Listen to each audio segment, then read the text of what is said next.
সন্ধ্যা আমরা বুঝতে পারলেন কবির দা খুব অসুস্থ ছিল, মানে বলবো কি সকালে দেখেছিলাম আমরা ওই সকালে ভিডিওতে দেখলাম যে মহিশাল হসপিটালে ভর্তি আছে কবিরুল দা। তা আমরা আজকে আলিয়াতে আমার রেজাউল মামার সাইকেল শোরুমে তিনি বসে আছেন, তা আমি দেখতে পেয়ে খুব খুশি হয়ে গেলাম।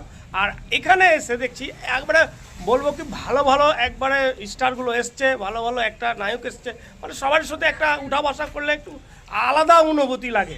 আর আজ সেই দাদাদের সাথে একটু করে আলাপ করাবো আপনাদের সাথে। Very thank you so much. আমাদের ইউনুসদা খুব ভালো লোক। তো যাই হোক, ইউনুসদাকে আপনারা সবাই সাপোর্ট করবেন। উনি যেভাবে ভিডিও বানান আপনাদের জন্য, তো অবশ্যই ইউনুসদাকে আপনারা সাপোর্ট করবেন, তার সঙ্গে আমাকেও সাপোর্ট করবেন। তো যাই হোক, ইউনুসদা খুব ভালো লোক, খুব ভালো ওনার সাথে কথা বলে। এই দাদা কিছু বলেন আপনি। ইউনুসদাকে ধন্যবাদ জানাই, কথা আমাকে বলতে কোনো আগে তো কখনো এরকম আসেনি, একটু মানে হচ্ছে আর কি।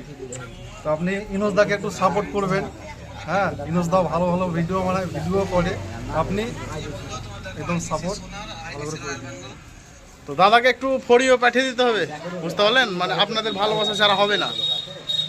তো ওই দাদাকে একটু সাপোর্ট করবেন। হ্যাঁ, অনেক চেষ্টা করছে দাদা, তো আপনাদের ভালোবাসা না হলে কিন্তু এগোতে পারবে না। হ্যাঁ, তো অবশ্যই দাদাকে সাপোর্ট করবেন।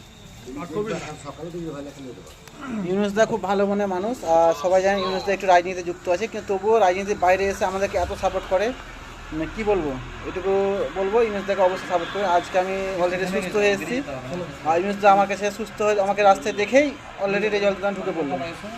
তো ইউনুসদাকে সবাই একটু সাপোর্ট করবেন, এইটুকু।